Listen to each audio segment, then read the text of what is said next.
It was supposed to be our happily ever after, until my fiancé's brother murdered our trust and our bank balance. He got down on one knee under the twinkle lights in our backyard, and I believed our fairy tale had just begun. I'm Emily, fake name, a 29-year-old elementary school teacher with a hopeless romantic streak and a heart full of hope. When Jake proposed 2 weeks ago, I was certain I'd stepped into my own storybook ending. He planned every detail, our favorite playlist drifting through the air, lanterns swaying in the summer breeze, and my grandmother's silver locket clasped around his wrist as he knelt in the grass. My grandmother Eleanor, whom I adored, passed away 3 years ago. Before she left us, she pressed that locket into my hands and whispered, "Keep this close, Emily. Love is our truest inheritance." I never imagined it would come back to me on my engagement night, wrapping me in her memory and Jake's promise. I met Jake in college, pews apart in Sunday chapel. They say love finds you in unexpected places. I was scribbling notes in the margin of my sketchpad. He asked what I was drawing. I showed him a doodle of 2 figures holding hands beneath a canopy of stars. He smiled and said, "That's the best wedding invitation I've never received." He was charming without even trying. 3 years later, we shared an apartment near the university, shaping dreams over late-night pizza and art film marathons. Our dream wedding felt like the inevitable next chapter. We talked about it constantly: sunflower aisles at Rosewood Farm, mason jar centerpieces, barefoot dancing on the soft grass. We'd wander through lavender fields for our engagement photos, then jet off for a week in Santorini, blue domes and whitewashed walls framing our honeymoon. Years down the road, we'd buy that little cottage with a blue door, adopt 2 golden retrievers, and host pancake breakfasts every Sunday. Into this perfect picture stepped Brandon, Jake's older brother, 2 years his senior, all charm and confidence. Brandon had graduated into the tech world, rumors swirling of a wildly successful app sale, and he never missed a chance to remind us of his expertise. He breezed into our engagement celebrations with designer jeans and a winning grin. "Let me help," he said at our cocktail party, eyeing the sketches of our planned tablescapes. He whipped out his tablet and showed us line graphs forecasting cost savings if we booked the venue next month instead of waiting. "I've done weddings for half my office," he boasted. "Trust me, I can stretch your budget so you'll have extra for that dream honeymoon." Jake's face lit up. He clapped his brother on the back. "Right. He's got the magic touch." My stomach fluttered. Family help sounded generous, but I felt a twinge of caution. Yet I put it aside. This was family, after all.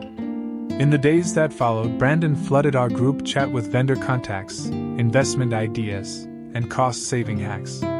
He emailed spreadsheets, color-coded by priority, complete with projected returns if we parked our wedding fund in a short-term bond he swore was rock solid. He even volunteered to negotiate our florists. He promised to be our guardrail, our financial guru. I watched Jake dive into Brandon's plan, nodding at every suggestion. He whispered to me one night over noodles, "He's been doing this for years. Grandma used to brag about how he turned her savings into a small inheritance. We're lucky to have him." I forced a smile. Of course we would trust family. Why wouldn't we? Late one evening, candles flickering around our coffee table, I felt a rare flicker of doubt and voiced it. "Do you think we're relying on him too much?" Jake shook his head, eyes warm. "Em, you know I love you. I'd never let you down. And if he says it's safe, it is." So I nodded, heart brimming with trust. We toasted with sparkling cider. "To making every dream come true," Jake said, and for that moment, the world felt perfectly aligned. As I drifted off to sleep that night, I clutched the locket under my pillow, Grandma's words echoing in my mind. "Love is our truest inheritance." I closed my eyes with cautious hope. We were about to begin the wedding of our dreams, and our family's future. We trusted Brandon like family, because he was. But seasons change. And sometimes, the people we trust most are the ones who hold the knife. Brandon burst into our lives with his brilliant idea the way a summer storm bursts across a clear sky, unexpected, electrifying, and ultimately dangerous. It happened on a rainy Tuesday when Jake and I were finalizing our florist. I'd collapsed onto the couch, exhausted from color swatches and seating charts, when my phone pinged with a text from Brandon. Brandon, EM and Jake, got a 6% guaranteed return. Double your wedding budget in 6 months. Details in my Dropbox link. My heart skipped. 6%? I murmured to Jake, forwarding the message. He clicked browse knitting as he scrolled through a neat presentation, a low-risk bond fund, minimal fees, and a testimonial from Brandon's trusted friend in finance. Charts showed their projections, a straight line climbing from 30,000 to 60 by wedding day. Jake looked at me, eyes bright. He's done this before, he said. He had my parents invest last year, no complaints. I hesitated. It sounds too good to be true. He squeezed my hand. Trust him. He's family. That night, over takeout pad thai, we decided to move 10,000 of our wedding savings into Brandon's fund. I logged into our joint account and scheduled the transfer. While the numbers ticked away, I pictured sun-soaked Greek beaches, cherry blossoms at the farm venue, the thrill of planning. If this worked, we'd be soaring above budget worries. Brandon's emails arrived hourly, screenshots of confirmation receipts, an account portal showing our deposit, even a dashboard proclaiming our pending returns. I watched digits climb, my chest swelling. Jake and I high-fived when we saw the balance rise to 10,200 within days, proof, it seemed, that Brandon's plan was golden. But then the tickle of doubt returned. One evening, I messaged Brandon, no response. 2 days later I texted, "Hey, any update on our returns?" Still nothing. I pinged Jake. "He's traveling," Jake whispered one morning, rubbing his eyes. "He said the portal's down, system upgrade."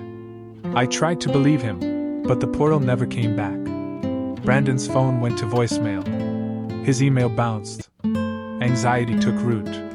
Then came the gut punch. Last Friday, I tried to pay the florist deposit, $3,500 due today. My debit card was declined. I stared at the machine screen. Transaction denied? I shook my head and redialed Jake, who was off-site with the student choir.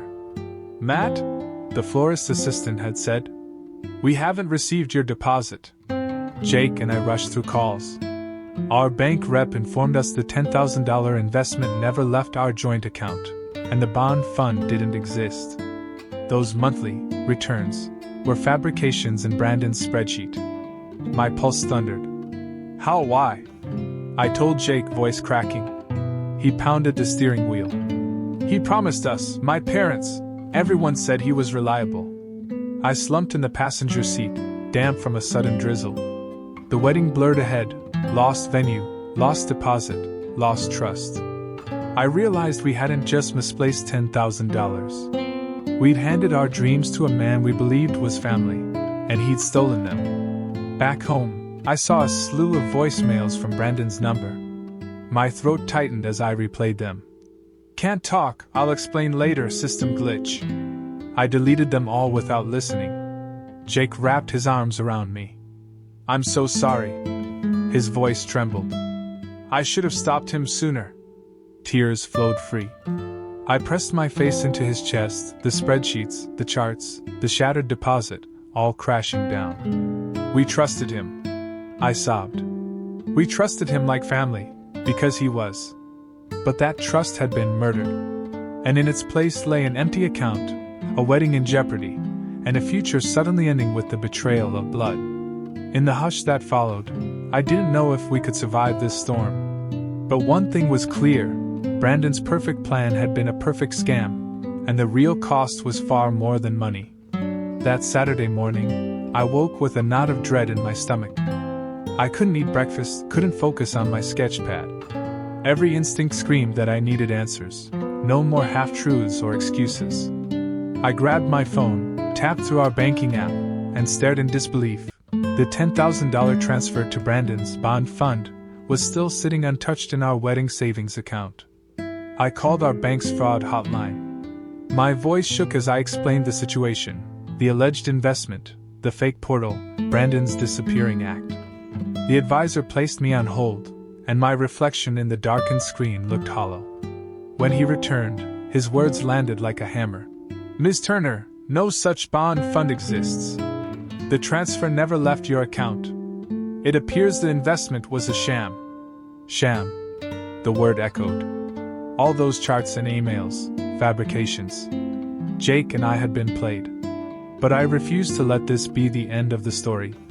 I dug deeper, logs of automated emails from Brandon's address, each one fabricated with forged bank headers, a URL registered only days before he pitched the plan, and a trail of casino receipts.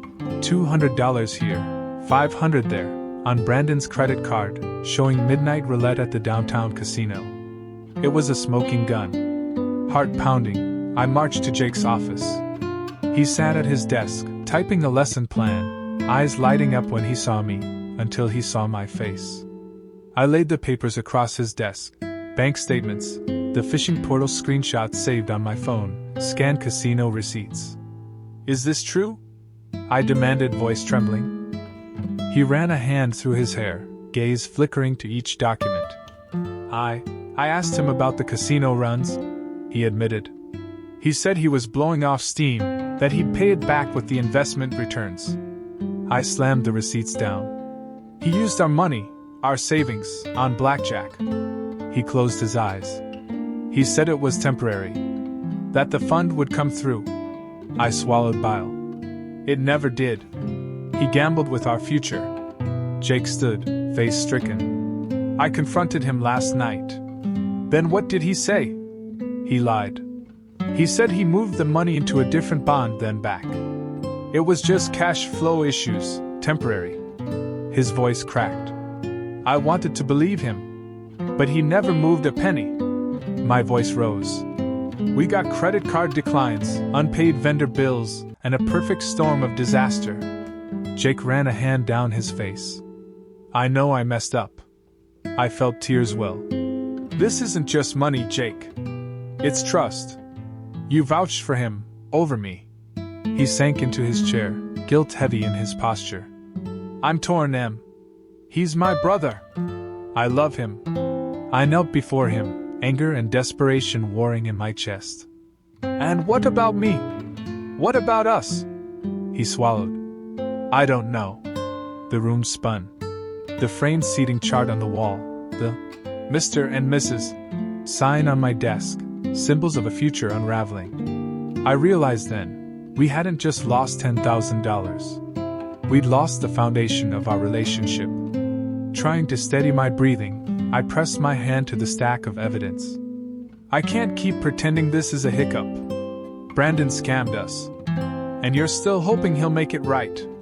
He lifted his eyes, pained. I want to believe him. I stood and backed away. We trusted him like family, because he was. But family doesn't rob you blind. Tears blurred my vision. I turned and fled his office, heart pounding so loud I thought it would burst my ribs.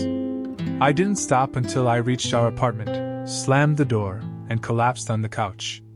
Sobbing, I clutched my grandmother's locket, my reminder that love isn't reckless. I dialed my best friend, voice choked.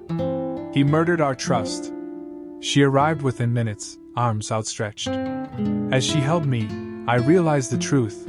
Our fairy tale had become a nightmare. But the next part of the story, our healing, my strength, had just begun. We haven't just lost money, I whispered into her hair. We've lost trust. And in that heartbreak, I found the clarity I needed to decide what came next. I hadn't slept. The apartment felt alien. Our belongings still cluttered the living room as if we were on a permanent honeymoon. But every cushion and coffee cup whispered the truth. Nothing was the same. My phone buzzed with frantic texts from vendors demanding payment, and every one felt like a hammer blow. Jake arrived home late, shoulders heavy, eyes rimmed with exhaustion. He tried to hug me in the doorway, but I recoiled. He set down his jacket and met my glare. We can fix this, he said, voice low. I talked to Brandon. He promised he'd wire the money back by tomorrow. I crossed my arms. Promises are easy when you've already broken one. He flinched. I know. But you have to believe me, believe him. We can recover. I pressed my lips together. The florist called to say our deposit bounced. They're releasing the date. The photographer just cancelled because his contract wasn't honored. And our honeymoon reservation is non-refundable. I rattled off each blow like bullets. Jake's face strained. Okay. He held up his hands. I'll call every person and make it right. I sank onto the couch, picking at a frayed seam. People will understand a delay. What I can't understand is you still defending Brandon. He knelt beside me, sorrow in his eyes. He's my brother. I looked up, voice quivering. He's not your brother when he robs you blind. He squeezed my hand. He's been under stress. Stress? My laugh was hollow. He emptied our account for blackjack. He flinched and ducked his head. He's sorry. Sorry? I whispered. Sorry won't cover the band, or the caterer, or the lost memories we'll never reclaim. He stroked my hair. I'm going to fix this. I pushed away. Fixing what? The money? The vendors? The whole Brandon, and you, dug in my heart? He stood, pacing. We can refinance. Use my inheritance. Borrow from my 401k. We'll figure it out. I shook my head, tears welling. You see only dollar signs. I see betrayal. He stopped, desperation in his gaze. Do you even want to marry me anymore? I stared at him, raw truth rising. If you still stand by him, what does that mean for us? He ran a hand over his face. He'll pay me back. I don't want your brother's IOU. I want my fiancé. My voice broke. The man who loved me enough to protect me. He opened his mouth, but no words came. Days bled into weeks, and Brandon vanished. No calls, no updates, no sign he was alive. Jake checked his phone compulsively, hope colliding with guilt. I watched him pull away, torn between sisters-in-arms loyalty and the woman he'd promised to cherish. Friends began to notice. Over coffee, my best friend glanced at me with worry. He still talks about Brandon like nothing's changed, she said. Are you okay? I forced a smile. Just tired. My mother cornered me at Thanksgiving. Sweetheart, I know families fight. But shouldn't Jake be supporting you? I shrugged. He thinks supporting Brandon is supporting me. Later, alone in our apartment, I scrolled vendor rejections, band, bakery, venue. The wedding was dissolving before my eyes. My savings were gone. Their guest excitement turned to confusion as I sent sorry notes. One night, I found Jake asleep on the couch, phone in hand. Screenshots of texts to Brandon, please, forgiveness, negotiations. I hovered in the doorway, heartbreak raw as I watched him type. Please man, make this right. I backed away, suitcase in hand for the 6th time that week. I whispered, I can't watch you love him more than you love me, and closed the door softly behind me. Outside, autumn wind scattered leaves across the sidewalk, a tumble of reds and golds. I stood on our stoop, heart pounding. I called my friend, voice tight. I think it's over. Inside, Jake stirred, realized I was gone. He called out, but I didn't answer. The ring in my purse felt heavy, an anchor pulling me down. That night, as I lay in my own bed, I asked the dark, if Jake still believed in Brandon over me, what did that mean for us? No answer came, only the hollow echo of a love fractured beyond repair. I stood in our living room, suitcase at my feet, my grandmother's silver locket, now fraying at its chain, clutched in my hand. Across from me, Jake's face crumpled with guilt and desperation. The clock ticked like a countdown to our future. Emily, he pleaded, voice cracking. Please. I know I defended him too long. I'll make it right, whatever it takes. I drew a steadying breath. Every vendor cancellation email, every declined payment, every sleepless night replayed in my mind. I let the hollow ache of betrayal fill the room. It was time for an ultimatum. Jake, I said, voice firm. Brandon emptied our wedding fund, our life savings, on his gambling. He's been ghosting us for weeks. And you've been too busy rationalizing to save our relationship. Tears welled in his eyes. I'm sorry. I feel responsible. I cut him off. Sorry isn't enough. I slid my suitcase open and pulled out our wedding contract, heavy still with promise. I placed it on the coffee table, fingers trembling. This was our dream. Now it's a pile of dead paper. He flinched as I traced the gold script.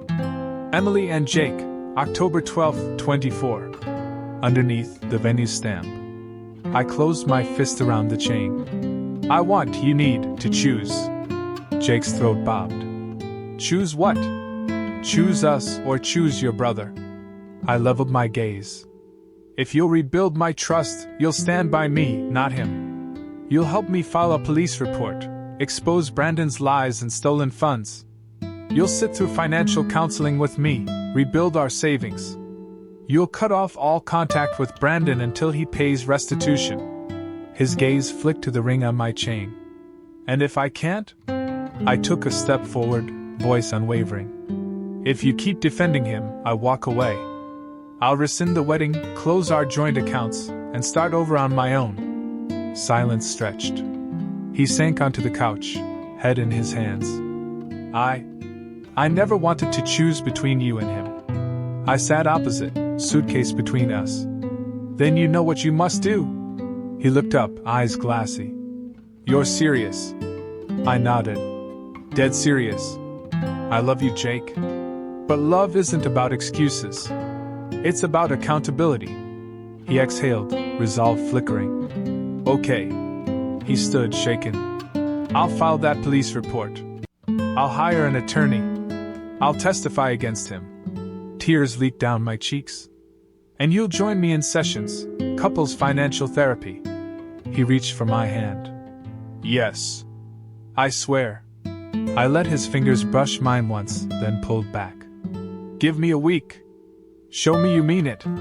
Over the next days, Jake sprang into action. We sat in a police station at dawn, filing our statement, forged documents, stolen transfers, and Brandon's casino receipts. The detective took notes, promising to investigate. We hired a forensic accountant, $3,000 out of my savings, to trace every transaction. Jake drafted emotional apology letters to our vendors, offering partial payments and heartfelt promises. He called our florist and photographer, tears in his voice, begging forgiveness and payment plans. Some agreed, others hung up. But at least he tried. We attended our first financial counseling session together. I sat across from the counselor, Jake by my side, both of us trembling. When we spoke, my voice wavered. I need to feel safe again. Jake reached across and took my hand. I'll earn that back. He cried as he recounted every moment he'd chosen Brandon's comfort over our shared future. I cried too, at my own broken heart, at the fragile thread connecting us. That week stretched into a blur of police calls, vendor negotiations, therapy homework, and late-night spreadsheets. Each task felt like picking glass from my heart, painful but necessary. At the end of the week, I returned to our living room, suitcase packed, the wedding contract now torn in half beside the ring on its chain. Jake waited, hope and fear in his eyes. I took a deep breath. Did you file? Did you start fixing? He nodded, voice thick. Yes. Police report filed. Accountant engaged. Therapist booked. I closed my eyes, then looked at him. It's not enough yet. He swallowed. I know. I turned and picked up my suitcase. I need more time to heal. More proof. But I believe you're trying. He rose and stood behind me. I won't stop until you trust me again. Or until you tell me you can't. I let his words hang as I crossed the threshold. Give me space. I'll be in touch. With that, I walked out, leaving behind the tangle of papers, the ring chain glinting in the afternoon sun, and a man who'd been given every chance to choose. As the door closed, I whispered to the empty room. I buried our dream to save myself. I don't regret it. I paused on the front steps and looked back one last time. The suitcases and the ring were mine to carry. The future was mine to write. And for the first time since Brandon's betrayal, I felt the fierce clarity of freedom. I woke to sunlight filtering through linen curtains and the faint hum of city traffic below. No wedding panic. No police calls. Just a deep, steady peace I hadn't felt in months. I reached for my grandmother's silver locket, now a simple pendant on its chain, and held it against my heart. It glinted like a beacon, reminding me who I was, Emily, daughter of Eleanor, and author of her own life. I swung my legs out of bed and padded to the kitchen, where a half-empty sketchbook lay beside a steaming mug of green tea. I flipped it open to the design for a mural I'd volunteered to paint with the East Side Community Arts Collective. Bright wildflowers blossomed across the page, each petal representing a woman's story of hope. I traced the ink with a smile. This project was my way of nurturing life, creativity, and renewal. A notification pinged on my phone. Congratulations, Emily. Your keynote slot at Barcelona Design Week is confirmed. My chest tightened with excitement. Grandma and I had dreamed of Europe, first Paris, now Barcelona, and I would stand before hundreds, sharing how art and personal resilience intertwine. I tapped accept, and felt a thrill of possibility. I dressed quickly in jeans and a crisp blouse, sneakers on my feet. Today, I'd burn the last vestiges of that broken engagement, the shredded wedding contract, Jake's apology letters, the cancelled vendor invoices, all of it a testament to lessons learned. I walked to my desk, opened the bottom drawer, and retrieved a small stack of papers. At the top was the torn wedding contract, its gold foiling cracked. I placed it on the coffee table, lit a slender taper from the candle I'd set earlier, and watched the flame dance. As the paper curled and blackened, I whispered, "You murdered our trust, Brandon." I buried the guilt, and now I'm free. The ash drifted into a ceramic bowl, a simple ritual marking the end of one chapter and the start of another. Later, I met friends at the cafe where I'd held my first heartbreak conversation. They greeted me with hugs and laughter, no pity, only pride. Over buttery scones and latte foam, we toasted to new beginnings. I raised my mug high, to the future, and to trust one build myself. That afternoon, I drafted an email to the hiring manager at the local design agency, applying for a creative lead position. Fear fluttered in my stomach, but I hit send with conviction. Failure was no longer a threat, stagnation was. On the walk home, I passed the abandoned lot slated for our cancelled wedding. Dust had settled, grass sprouted between cobblestones. I paused and touched the chain around my neck. One day, these flowers will bloom here. I mused. Better late than never. Back in my apartment, I opened a fresh page in my journal, another gift from Grandma's framed letter. At the top I scrawled, "Day 1 of my freedom, I am enough." Beneath, I listed small goals, finish the mural sketch, research Barcelona logistics, enroll in the advanced design workshop I'd postponed. My phone buzzed again, a text from Jake. "Brandon's in custody. He's admitted guilt. Police are auctioning his assets to reimburse victims." I paused. Relief washed over me, but no rush of sympathy for Jake. Instead, I felt proud of my own resilience. I replied simply, "Thank you for letting me know." As evening settled, I sat by the window with a cup of chamomile, city lights twinkling below like stars. The ring on my chain caught the glow, a silent reminder that some promises are meant only for the self. I closed my eyes and breathed deep, tasting freedom's sweetness. In the distance, I imagined the Barcelona skyline, gaudy spires, the Mediterranean breeze, an audience waiting. Tomorrow, I'd step onto that stage and tell my story, how love can betray, how trust can be stolen, and how a woman can rise, rebuild, and reclaim her destiny. I opened my eyes, smiled, and whispered to the quiet room. He gave me that ring thinking it meant our future, but all it ever pointed to was mine. And with that, I turned off the light, ready to dream not of happily ever after, but of happily ever after on my own terms.